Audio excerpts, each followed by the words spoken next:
Tingnan, pakinggan at isapamuhay 7. Si Jesus ang Panginoon at tagapagligtas.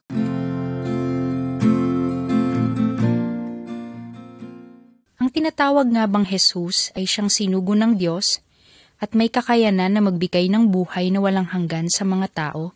Ang kapanganakan ni Jesus, ang kanyang mga ginawang himala, ang kanyang buhay, ang kanyang muling pagkabuhay mula sa kamatayan, at ang kanyang mga salita ay nagpapatunay na siya nga ang sinugo ng Diyos. Tingnan ang larawan na kulay rosas na aklat at ilipat sa susunod na pahina kapag narinig ninyo ang tunog na ito.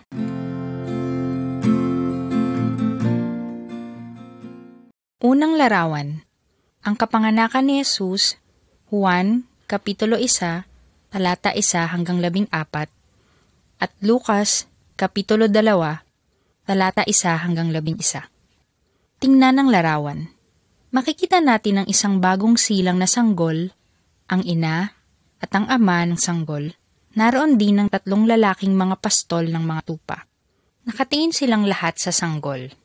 Ang kanyang pangalan ay Jesus. Ang isang lalaki ay nakaluhod sa harapan ni Jesus. Bakit niya ito ginawa? Dahil si Jesus ang pinakamahalagang sanggol na lalaki na isinilang sa mundo. Bago pa isilang si Jesus, kasama na niya ang Diyos sa isang lugar na kung tawagin ay langit. Lahat ng mga bagay ay nilikha ng Diyos. Ang Diyos ay Espiritu, subalit ipinakita niya ang kanyang sarili sa pamamagitan ni Jesus, na pinanganak ng isang birheng babae. Ginawa itong posible ng Espiritu ng Diyos na siyang Espiritong nananahan din sa Panginoong Hesukristo. Nangangahulugan ito na si Jesus ay Diyos. Si Jesus ay nagmula sa langit upang palayain tayo sa lahat ng ating mga kasalanan at upang ipakita sa atin kung paano tayo magiging anak ng Diyos.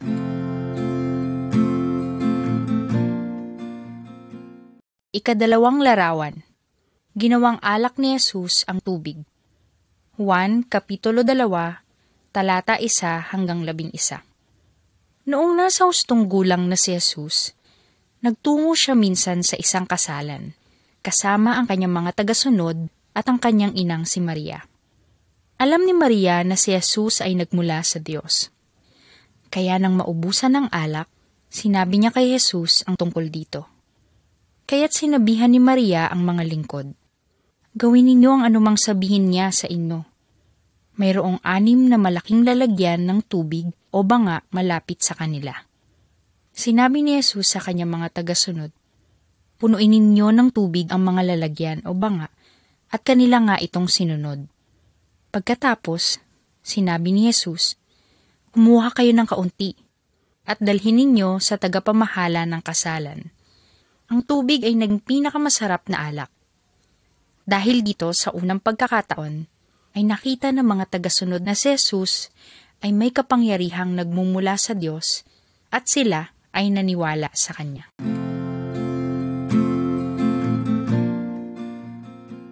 Ikatatlong larawan. Nakipag-usap si Jesus kay Nicodemo.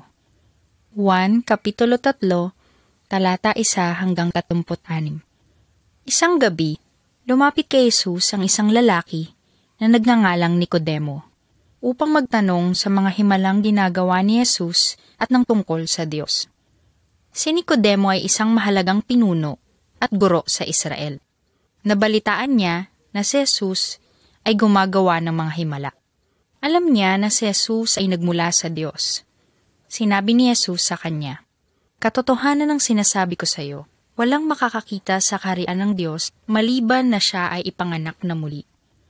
Nagtanong si Nicodemo, "Papaano maipanganganak na muli ang isang tao kung siya ay matanda na?" Sumagot si Jesus, "Kung ang isang sanggol ay ipinanganak ng kanyang ina, iyon ay pisikal na kapanganakan. Sa parehong paraan, ang tao ay dapat ipanganak naman mula sa Espiritu ng Diyos upang magkaroon ng espiritual na buhay." Ang ibig sabihin ni Jesus ay hindi sapat na maipanganak sa karaniwang paraan. Ang isang tao ay kailangan muling ipanganak sa pamamagitan ng banal na Espiritu ng Diyos. Ipinapakita ng banal na Espiritu sa mga tao ang kanilang mga kasalanan at tinutulungan silang tumalikod sa kanilang dating pamumuhay at sa mga kasinungalingan ni Satanas. Malalaman ng lahat na si Jesus ay nagliligtas sa mga naniniwala sa Kanya.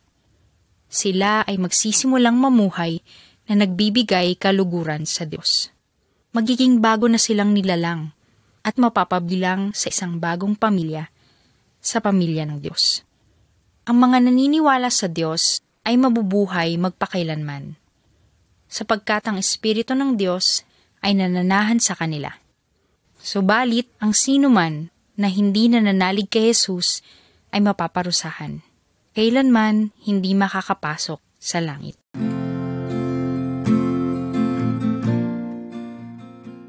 Ikaapat na larawan.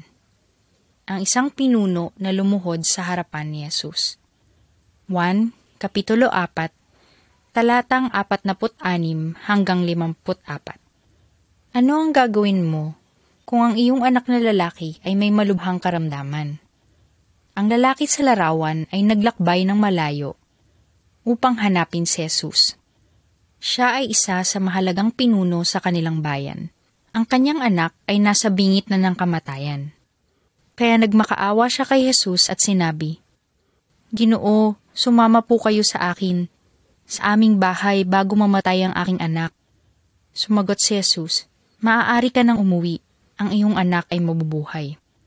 Ang lalaki ay nanalig kay Jesus at siya ay umuwi na.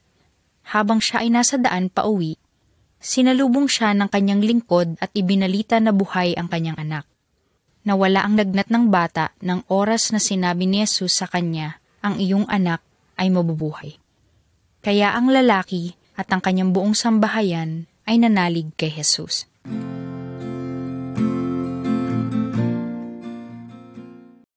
Kalimang larawan.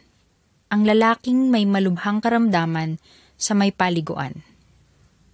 1, Kapitulo 5, talata 1 hanggang 47. Sa lungsod ng Jerusalem ay may isang paliguan. Ang mga tao ay naghihintay na gumalaw ang tubig dahil sila ay naniniwala na ang unang tao na makalusong sa tubig pagkatapos mapagalaw ng anghel ay gumagaling sa anumang karamdaman. May isang lalaki na pinahihirapan ng kanyang karamdaman sa loob ng 38 taon. Nakita siya ni Jesus sa tabi ng paliguan at sinabi niya dito, "Nais mo bang gumaling?" Sumagot ang lalaki, "Walang makakatulong sa akin na magdala sa paliguan kapag napagalaw na ang tubig." Kaya sinabi ni Jesus, "Bumangon ka at bitbitin mo ang iyong higaan at lumakad." At sa sandaling iyon, siya ay gumaling. May ilang mga taong naroon ang nagalit kay Jesus sapagkat nagpagaling siya ng may sakit sa araw ng pamamahinga, ang mahalaga at banal na araw sa Diyos. Ito ang araw ng pamamahinga ng mga Hudyo mula sa kanilang pang-araw-araw na gawain, upang sumamba sa Diyos. Ang ginawa ni Jesus na pagpapagaling ay nagpapakita na siya ay may karapatan at kapangyarihan mula sa Diyos na magpagaling anumang araw, maging sa araw ng pamamahinga. Nang makita ng mga pinuno ng mga Hudyo na bitbit ng lalaki ang kanyang higaan, sinabi nila dito, "Ngayon ay araw ng pamamahinga. Walang pinahihintulutan na magbitbit ng kanyang higaan sa araw na ito." Nang malaman ng mga pinuno na si Jesus ang nagpagaling sa lalaki, sinimulan na nilang usigin si Jesus.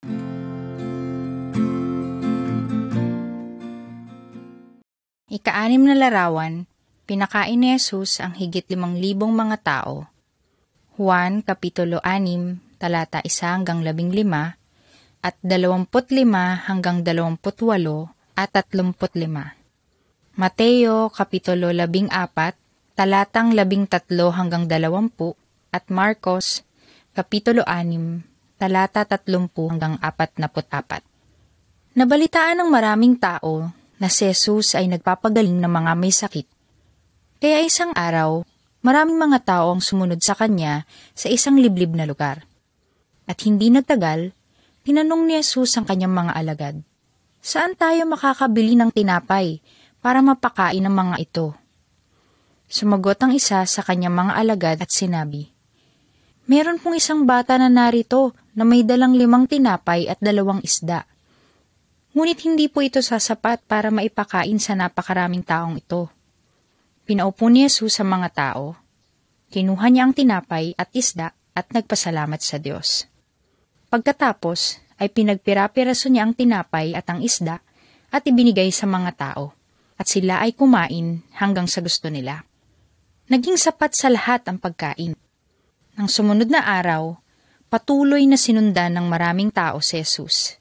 Kaya sinabi niya sa kanila, "Sinasabi ko sa inyo ang katotohanan. Hinahanap ninyo ako, hindi dahil nauunawaan ninyo ang mga tanda ng himala na aking ginawa, kundi dahil kumain kayo ng tinapay at nabusog. Huwag kayong mag-alala sa mga pagkaing nasisira.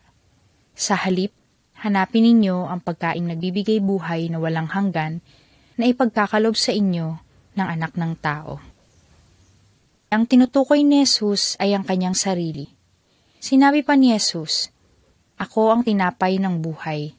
Ang lumalapit sa akin kailanman ay hindi na magugutom at ang nananalig sa akin ay hindi na mauuhaw."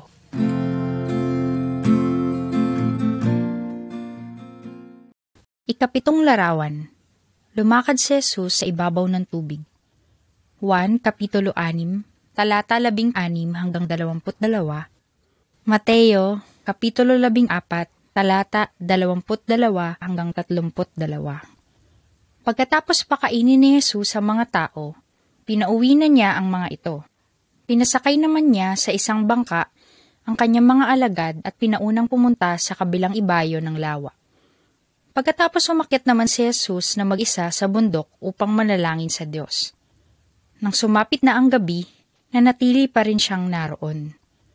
Samantala, ang bangka ay malayo na sa lupa at hinahampas naman ng malalaking alon sapagkat salungat sila sa ihip ng hangin.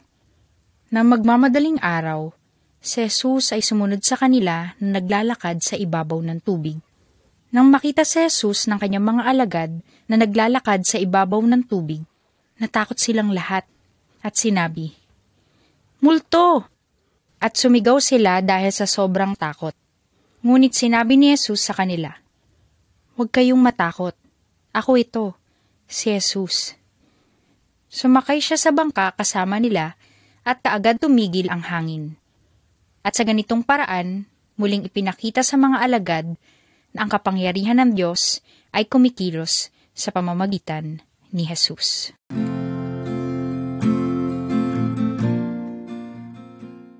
Ikawalong larawan.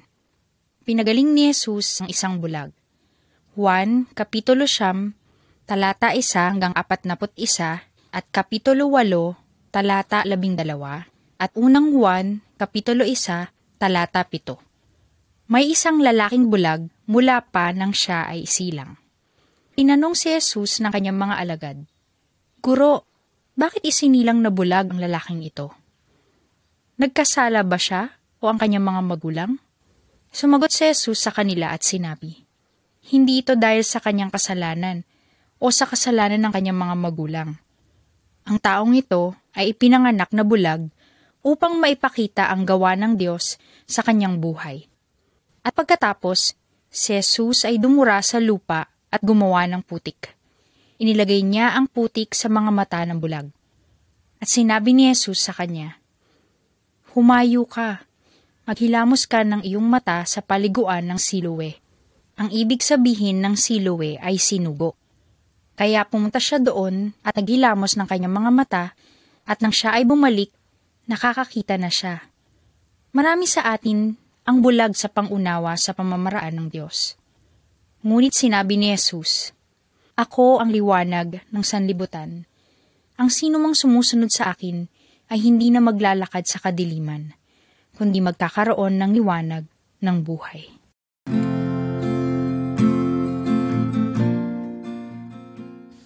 Ikasyam na larawan. Tinawag ni Jesus si Lazaro mula sa kamatayan.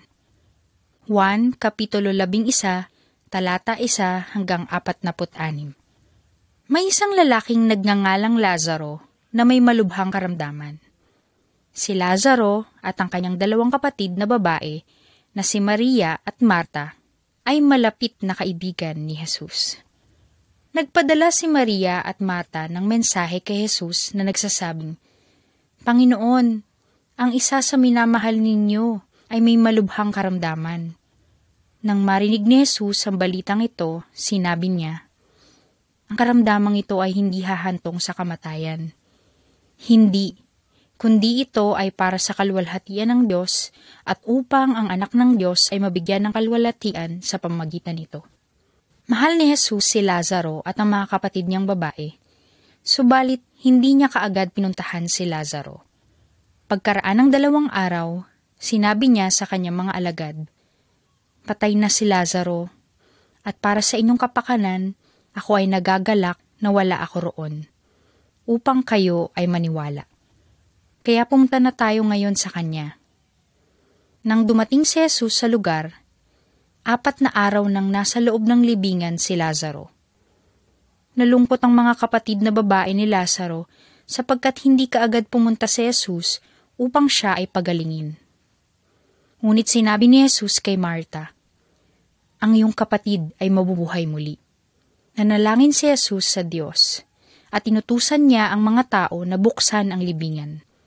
At si Jesus ay sumigaw, Lazaro, lumabas ka! At lumabas nga si Lazaro na nababalot pa ng telang panglibing. Maraming tao na naroon sa libingan ang nakakita at nanalig kay Jesus. Sinabi ni Jesus, Ako ang muling pagkabuhay at ang buhay. Ang sinumang sumasampalataya sa akin, kahit siya ay mamamatay, siya ay muling mabubuhay. Ang sinumang nabubuhay at sumasampalataya sa akin ay hindi mamamatay. Naniniwala ka ba dito?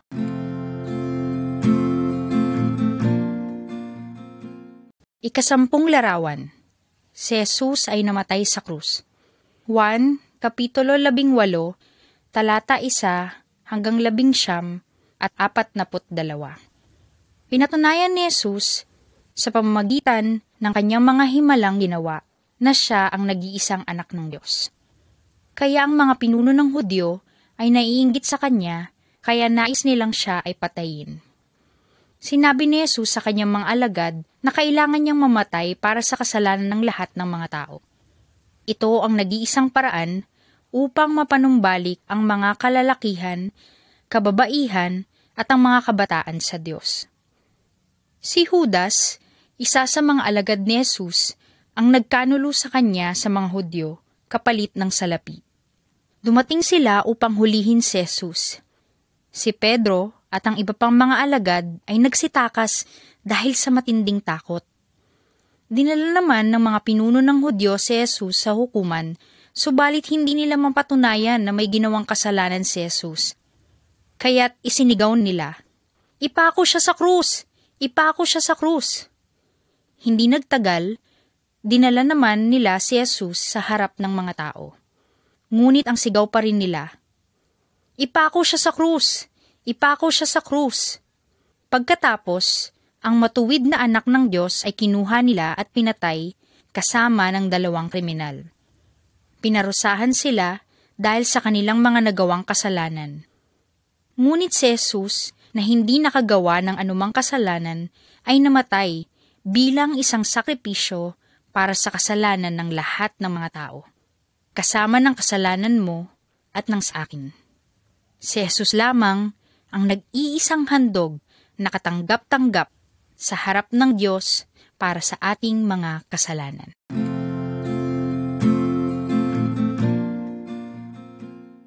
Ika-11 larawan. Si Maria at si Jesus sa libingan. Juan, Kapitulo 19, talata 38 hanggang Kapitulo 20, talata 18. Nang namatay si Jesus, si Jose na isa sa kanyang mga alagad ay humingi ng pahintulot na makuha ang kanyang bangkay. Ibinigay naman ito sa kanya at inilibing niya ang katawan ni Jesus sa isang bagong libingan. Isang malaking bato ang inilagay nila sa bukana ng libingan. Nang 3 araw, si Maria Magdalena ay nagtungo sa libingan ni Jesus. Siya ang babaeng pinalaya ni Jesus mula sa pagkaalipin ng masamang espiritu. At naratnan niyang naalis na ang batong nakatakip sa libingan, kaya't si Maria ay nagsimulang umiyak. Yumuko siya at tiningnan ang loob ng libingan. Wala na roon ang katawan ni Jesus. May dalawang anghel naman na nakaupo sa pinaglagyan ng katawan ni Jesus. Tinanong ng anghel si Maria, "Bakit ka umiiyak?" Sumagot si Maria, "Kinuha po nila ang katawan ng aking Panginoon. Hindi ko alam kung saan siya inilagay." Nang lumingon si Maria, may nakita siyang isang lalaking nakatayo doon. Ngunit hindi niya nakilala na ito ay si Jesus. Tinanong ni Jesus si Maria, "Babae, bakit ka umiiyak? Sino ang iyong hinahanap?" Inakala ni Maria na siya ay isang hardinero at sinabi niya sa kanya, "Ginoo, kung kayo po ang kumuha sa kanya, ituro niyo po sa akin kung saan niyo siya dinala at akin po siyang kukunin." At sinabi ni Jesus sa kanya, "Maria." At napagtanto ni Maria na si Jesus na ang kanyang kausap. "Siya ay buhay!" Sinabi ni Jesus kay Maria, "Pumunta ka sa aking mga alagad at sabihin mo, babalik na ako sa aking Ama na inyong Ama, sa aking Diyos na inyong Diyos."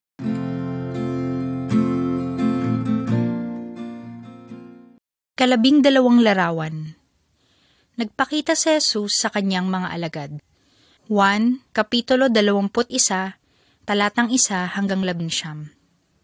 Bago bumalik sa langit si Jesus, gumawa pa siya ng isa pang himala. Isang gabi, ang ilan sa kanyang mga alagad ay nangisda. Subalit wala silang nahuli kahit isa. Kinaumagahan, isang lalaki ang nagpakita sa kanila sa may tabi ng lawa. Sinabi ng lalaki sa kanila, ihagis nila ang kanilang lambat sa kanang bahagi ng bangka upang sila ay makahuli. Sumunod nga sila at nakahuli sila ng maraming isda. Napagtanto ng mga alagad na ang kausap nila ay si Jesus. Dinala nilang lahat ang kanilang mga nahuling isda sa tabi ng lawa. Doon ay naghanda naman si Jesus na kanilang makakain. Pagkatapos nilang kumain, kinausap niya ang kanyang mga alagad. Isa si Pedro sa mga naroon. Si Pedro ay kasamang tumakas ng mga alagad ng gabing si Jesus ay hulihin at kalaunan ay itinatwa niya si Jesus. Sinabi ni Jesus kay Pedro, "Sumunod ka sa akin." At sinabi din niya kay Pedro na turuan ang kanyang mga tupa.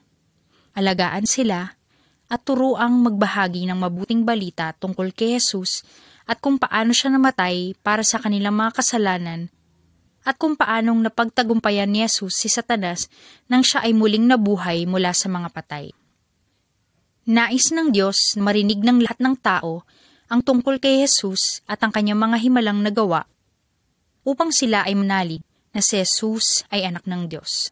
Sundin natin siya upang tayo ay maligtas at magkaroon ng buhay na walang hanggan.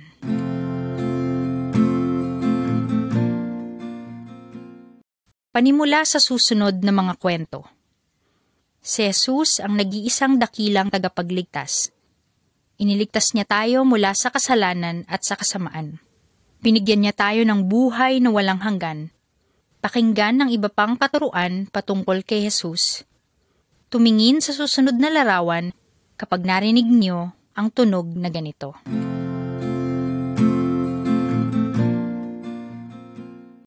Ikalabing-3 larawan. Tinuruan ni Jesus ang dalawang alagad. Lucas, Kapitulo 24, talatang 13 hanggang 35. Maraming mga Hudyo ang umaasa na ililigtas sila ni Jesus mula sa kanilang mga kinamumuhiang pinunong Romano.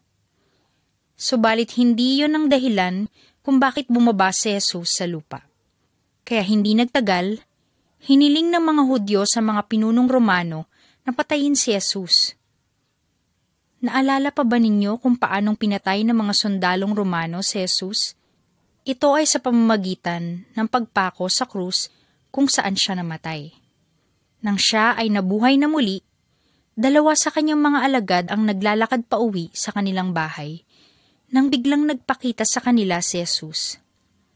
Hindi nila nakilala si Jesus at inakala nilang siya isang dayuhan lamang. Tinanong sila ni Jesus, "Ano ba ang pinag-uusapan ninyo?" Sinabi nila, "Ikaw lamang yata ang dayuhan sa Jerusalem na hindi nakakaalam sa mga pangyayaring naganap kamakailan." Kaya sinabi nila sa kanya kung ano ang nangyari kay Jesus, kung paano niya ipinakita na siya isang propeta mula sa Diyos sa pamamagitan ng makapangyarihang himala na kanyang ginawa, at kung paano siya hinuli ng kanilang mga pinuno at ibinigay upang ipako sa krus. Kaya ipinaliwanag ni Jesus sa kanila kung ano ang sinabi ni Moses at ng lahat ng mga propeta ng Diyos tungkol sa kanya mula sa banal na kasulatan. Maraming taon na ang nakalipas. Sinabi ng mga propeta na siya ay magdurusa at mamamatay. Sinabi din nila na siya ay muling mabubuhay mula sa mga patay upang umupo sa kanan ng Diyos Ama kung saan siya ay mamamahala sa kaharian ng Diyos magpakailanman. Nang gabi ding iyon ay naupo si Jesus upang kumain kasama ang dalawang alagad. Dumampot siya ng tinapay at pinagputol-putol at ibinigay sa kanila. Nabuksan ang kanilang mga mata at nakilala nila si Jesus, subalit bigla siyang nawala sa kanilang paningin. Kaya, kaagad silang bumalik sa Jerusalem upang ibalita sa ibang mga alagad na nakita nila si Jesus at siya ay buhay. Pakinggan natin kung ano ang mga itinuturo sa atin ni Jesus mula sa banal na kasulatan.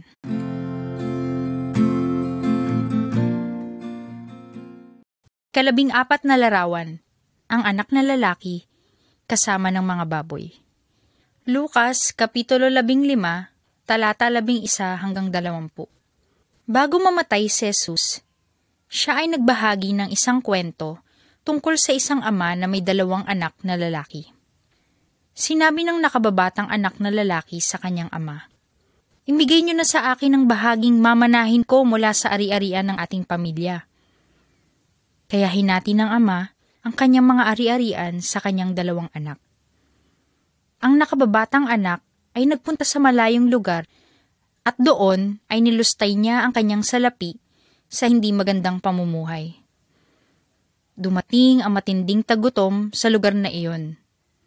Naubos ang lahat ng kanyang mga salapi at wala nang natira. Kaya't namasukan siya sa isang lalaking taga roon at siya'y pinagtrabaho nito bilang tagapakain sa kanyang babuyan. Sa tindi ng kanyang gutom, ninais niya na ring kainin ang pagkain ng mga baboy.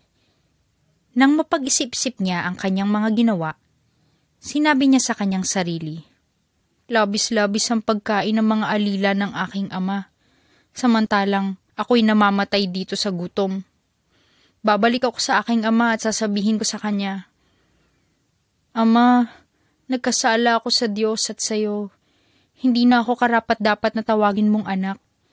Gawin mo lamang akong isa sa iyong mga tagapaglingkod." Kaya bumangon siya at bumalik sa kanyang ama.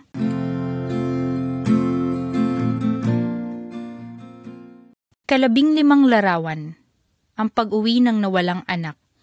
Lucas, Kapitulo 15, talata 20 hanggang 32. Malayo pa ay natanaw na siya ng kanyang ama. Kaya patakbo siyang sinalubong ng kanyang ama, hinalikan at niyakap. Tinawag ng ama ang kanyang mga tagapaglingkod at sinabi niya, "Kunin ninyo ang pinakamagandang damit at maghanda kayo ng masasarap na pagkain." At sinabi pa niya, "Tayo ay magsasaya at magdiriwang, sapagkat ang anak kong ito ay namatay at muling nabuhay. Siya ay nawala at muling natagpuan." Nagkaroon ng labis na kagalakan. Sinabi sa atin ni Jesus na ang Diyos ay katulad ng Ama. Ang lahat ng tao ay katulad ng anak na nagkasala at namuhay sa kahihiyan. Ngunit mahal pa rin tayo ng Diyos. Nais niyang tayo ay muling manumbalik sa Kanya. Nais din niyang tayo ay patawarin at kunin ang lahat ng ating kahihiyan upang tayo ay mamuhay muli ng may karangalan. Kaya't sinugo niya si Jesus upang hanapin at iligtas ang lahat ng nahiwalay sa Diyos. Ang lahat ng taong nabubuhay ng hiwalay sa Diyos ay ang mga nawawala. Si Jesus ang tanging daan upang ang lahat ng nawawala ay mapanumbalik sa Diyos Ama at mapabilang sa pamilyang Diyos.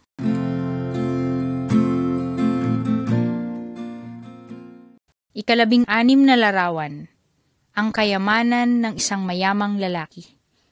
Lukas Kapitulo 12, talata 13 hanggang 21. Muling nagbahagi si Jesus ng kwento tungkol sa isang mayamang lalaki na umani ng saganang ani sa kanyang bukirin. Sinabi ng lalaki sa kanyang sarili, "Ano ang dapat kong gawin? Wala na akong mapaglagyan ng aking mga ani."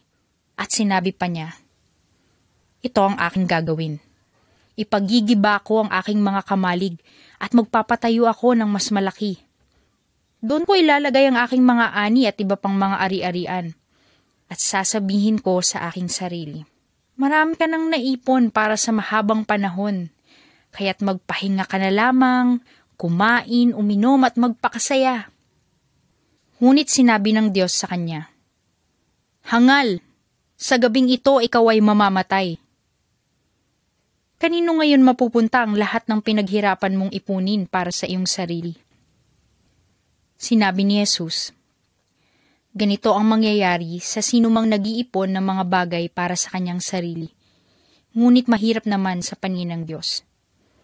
Mag-ingat at bantayan ninyong mabuti ang inyong sarili sa lahat ng uri ng kasakiman, sapagkat ang buhay ay hindi nasusukat sa dami ng iyong mga kayamanan."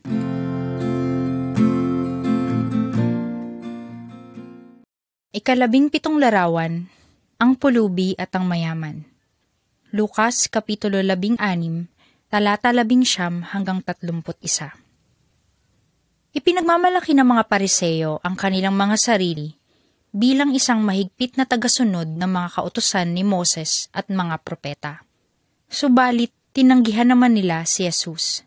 Kaya sinabi ni Jesus ang isang talinghaga tungkol sa isang mayamang lalaki na mayroon ang lahat ng bagay na gusto niya. Siya ay nagsusuot ng mga mamahaling damit at kumakain ng masasarap na pagkain sa araw-araw. Sa labas ng pintuan ng kanyang bahay ay may nakahigang pulubing nagngangalang Lazaro. Masaya siyang kumakain ng mga pirasong nahuhulog sa lamesa ng mayaman. Ang kanyang buong katawan ay puno ng sugat, kaya nilalapitan siya ng mga aso at dinidilaan ang kanyang mga sugat. Ang pulubi ay namatay at dinala siya ng mga anghel sa langit, at doon naupo kasama ni Abraham. Nang mamatay ang mayaman, dinala naman siya sa lugar ng mga patay o Hades, kung saan doon siya pinahihirapan. Mula roon ay natanaw niya sa malayo si Abraham at ang pulubi. Sinabi niya kay Abraham na kung maaari, papuntahin sa kanya ang pulubi upang dalhan siya ng tubig. Ngunit sinabi ni Abraham, "Anak, alalahanin mo noong ikaw ay nabubuhay pa. Nakukuha mo ang lahat ng maibigan mo, at si Lazaro ay walang-wala. Kaya siya ay inaaliw ngayon dito, at ikaw naman ay naghihirap sa lugar na iyan. At bukod dito, sa pagitan natin ay may malaking bangin na namamagitan sa atin. Kaya ang sinumang nagnanais na pumunta galing dito, papunta sa iyo, ay hindi maaari. At ganun din naman, kahit ang tumawid dito na galing sa iyo, ay hindi rin maaari." Kaya't sinabi ng mayaman, "Nakikiusap po ako, Amang Abraham, kung maaari ay papuntahin mo siya sa tahanan ng aking ama, sapagkat may 5 pa akong kapatid na lalaki. Nais kong bigyan niya sila ng babala upang hindi sila humantong sa lugar na ito ng pagdurusa." Ngunit sumagot si Abraham, "Maaari nilang basahin ang mga isinulat ni Moses at ng mga propeta. Dapat nilang bigyang pansin ang mga iyon." Tumugon ng mayaman, "Hindi po, Amang Abraham. Ngunit kung may magpupunta sa kanila galing sa mga patay, magsisisi sila sa kanilang mga kasalanan at manunumbalik sa Diyos." Ngunit sinabi ni Abraham, kung hindi sila makikinig kay Moses at sa mga propeta, hindi rin sila makikinig kahit sa isang taong nabuhay mula sa mga patay. Akala ng mga Pariseyo ay napaparangalan nila ang Diyos at ang banal na kasulatan. Ngunit hindi naman sila naniniwala kay Jesus kahit siya ay nabuhay na muli mula sa mga patay. Mayaman ka man o mahirap, dapat mong mahalin at bigyan ng kaluwalhatian ang Diyos. Manampalataya ka sa Panginoong Jesus upang ikaw ay maligtas at hindi mapunta sa walang hanggang paghirap. At makatanggap ka ng buhay na walang hanggan mula sa Diyos.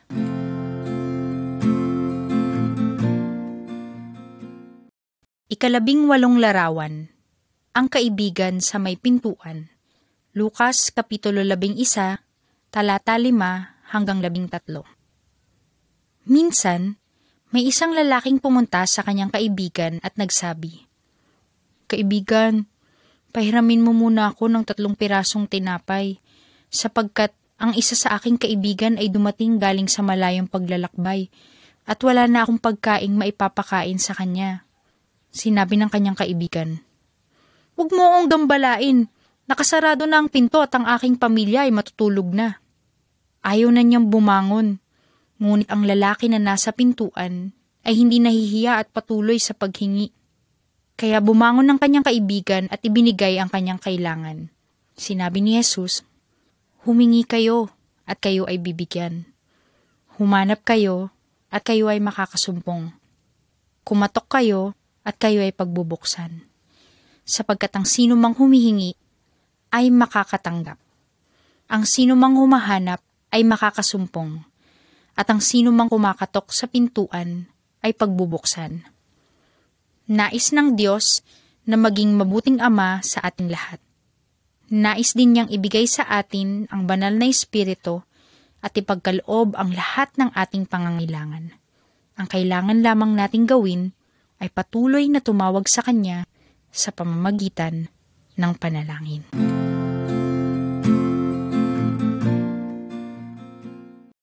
Ikalabing-siyam na larawan, ang 2 lalaki sa templo ng Diyos. Lukas Kapitulo 18, talata 9 hanggang 14. Makikita natin sa larawan ang 2 lalaki na nananalangin sa templo ng Diyos. Ang isa ay napakarelihiyoso at mapagmalaki. Nalanalangin lamang siya para sa kanyang sarili at sinabi niya, "Panginoon, nagpapasalamat ako sapagkat hindi ako katulad ng ibang mga tao, magnanakaw, gumagawa ng masama, nakikiapid, o kaya'y katulad ng maniningil ng buwis. Nag-aayuno ako ng 2 beses sa loob ng 1 linggo. Nagkakalob ako ng 10 bahagi mula sa lahat ng aking kinikita." Hindi nalugod ang Diyos sa taong ito at sa kanyang panalangin. Ang isang lalaki naman ay hindi matapat sa paniningil ng buwis. Ninanakaw niya ang pera ng mga tao at alam niya na hindi siya kinalulugdan ng Diyos. Kaya humingi siya ng tawad sa lahat ng kanyang ginawa, hinampas niya ang kanyang dibdib at iniyuko ang kanyang ulo dahil sa kahihiyan. Nanalangin siya sa Diyos, "O Diyos, mahabag po kayo sa akin na isang makasalanan." Sinabi ni Jesus, ang maniningil ng buwis ang naging matuwid sa harapan ng Diyos. Sapagkat ang sino mang nagmamataas ay ibababa at ang nagpapakababa ay itataas.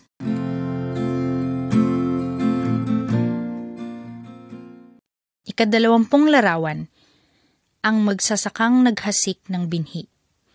Lukas Kapitulo 8, talata 4 hanggang 9. Isang araw, si Jesus ay nagturo sa mga tao at sinabi niya, isang magsasaka ang lumabas upang maghasik ng binhi. Sa kanyang paghahasik ng mga binhi, may binhing nalaglag sa daan, natapakan ng mga tao at tinuka ng mga ibon. Ang iba naman ay nalaglag sa batuhan at nang tumubo ang binhi, nalantang mga ito sapagkat walang sapat na tubig. Ang iba naman ay nalaglag sa mga may tinik at nang lumago ang mga damo, sinakal nito ang mga binhing tumubo roon. Ang iba naman ay nalaglag sa mabuting lupa, tumubo ang binhi at nagbigay ng masaganang ani. 100 beses ang dami, higit pa sa naihasik. Sinabi ni Jesus sa mga tao, ang may pandinig ay makinig.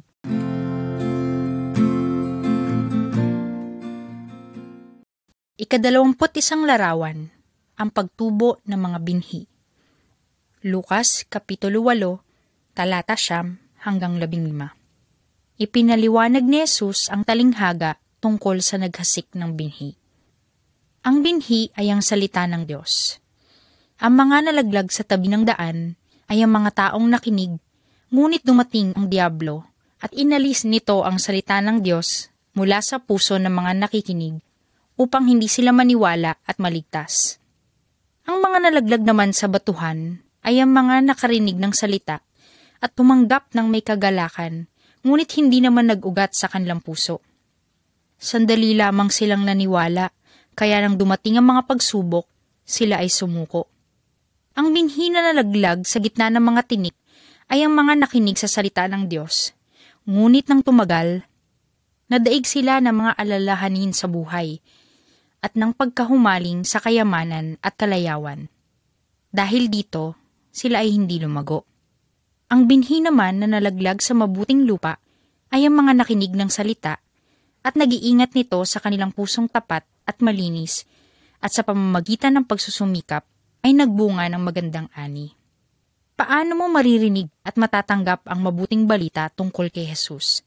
At kung ikaw ay maniniwala, magtsatsaga ka ba sa iyong pananampalataya kahit dumating ang mga tukso, kahirapan, at ang maraming bagay na pinagkakaabalahan sa buhay upang subuking nakawin ang mensahe sa iyong puso? Kung narinig mo ang salita ng Diyos at ikaw ay naniwala at hindi sumuko, ikaw ay katulad ng isang mabuting lupa na magbubunga ng masaganang ani.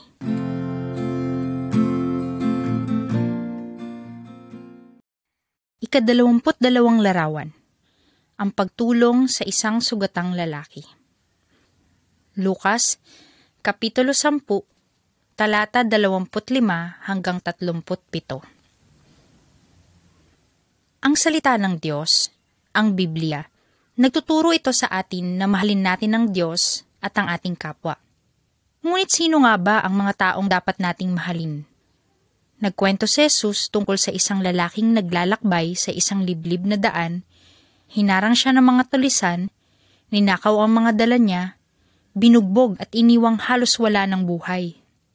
Di nagtagal, may magkasunod na dumaang dalawang relihiyosong tao, isang paring Hudyo at Levita. Pareho nilang nakita ang taong sugatan, ngunit nilagpasan lamang nila at hindi tinulungan. Ngunit may isang dayuhang Samaritano na naglalakbay ang napadaan doon.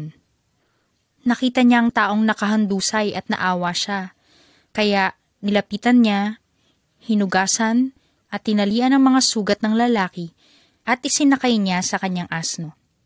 Dinala niya sa isang lugar upang manatili doon ng magdamag at upang makatanggap ng karagdagang tulong.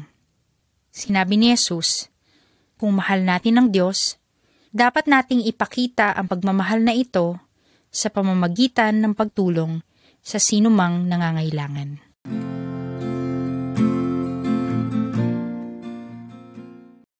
Ika-23 larawan, ang pagbabalik ng may-ari ng bahay. Lukas, Kapitulo 12, talata 35 hanggang 48. Naalala niyo pa ba na pagkamatay ni Jesus, siya ay muling nabuhay mula sa mga patay? Nakita siya ng kanyang mga alagad bago siya bumalik sa langit. Sinabi sa kanila ni Jesus na siya ay muling babalik. At sinabi pa niya na ang lahat ng naniniwala sa kanya ay dapat maging katulad ng mga tagapaglingkod na naghihintay sa pagbabalik ng kanilang Panginoon mula sa piging ng kasalan. Sinabi ni Jesus, mapalad ang mga lingkod kapag nadatnan sila ng kanilang Panginoon na nakahanda. Sapagkat hindi natin alam kung kailan ang muling pagbabalik ni Jesus. Dapat nating gawin kung ano ang kalooban niya at maging handa tayo na tanggapin at salubungin siya anumang oras na kanyang muling pagbabalik. Ito ang magiging panahon kung saan magkakaroon ng labis na kagalakan at kaligayahan. Para sa mga hindi nananalig kay Jesus, Ito ang magiging oras ng kanilang matinding kapighatian. Sinabi din ni Jesus sa mga katiwala ng kanyang mga alipin na dapat din silang maging handa sa kanyang muling pagbabalik.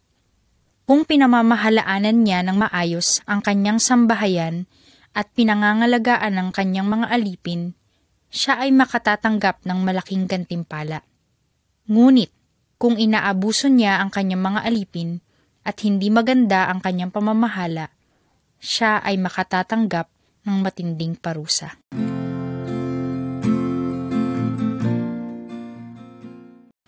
Ika-24 na larawan, ang lalaki sa puno. Lukas, Kapitulo 19, talata 1 hanggang 10. Maililigtas ni Jesus ang sinuman mula sa kasalanan. Makinig tayong mabuti sa kwentong ito. Si Zaccheo ay isang mayaman at pinuno ng mga maniningil ng buwis. Hindi siya matapat at nagnanakaw siya ng pera sa mga tao. Nabalitaan niyang si Jesus ay dadaan sa kanyang lugar at gusto niya siyang makita. Ngunit si Zaccheo ay maliit na tao at si Jesus ay napapaligiran naman ng napakaraming tao. Kaya si Zaccheo ay umakyat sa isang puno. Pagdaan ni Jesus, tumingala siya at sinabi, "Zaccheo, bumaba ka kaagad sapagkat kailangan kong tumuloy ngayon sa iyong bahay." Nagulat ang lahat ng taong naroon sapagkat si Zaccheo ay hindi mabuting tao. Ngunit dali-daling bumaba si Zaccheo at tinanggap niya si Jesus ng buong kagalakan. Sinabi ni Zaccheo kay Jesus na tatalikuran na niya ang kanyang masasamang gawa at magbabagong buhay. Sinabi niya, "Panginoon, ibibigay ko po sa mga mahihirap ang kalahati ng aking kayamanan at kung may nadaya akong mga tao sa kanilang mga buwis, ibabalik ko sa kanila ng maka-4 na beses." Kaya sinabi ni Jesus, "Ngayon ang kaligtasan ay dumating sa sambahayang ito. Si Zaccheo ay kabilang na sa pamilya ng Diyos." Si Jesus ay naparito upang hanapin at iligtas ang sinumang nawala sa Diyos.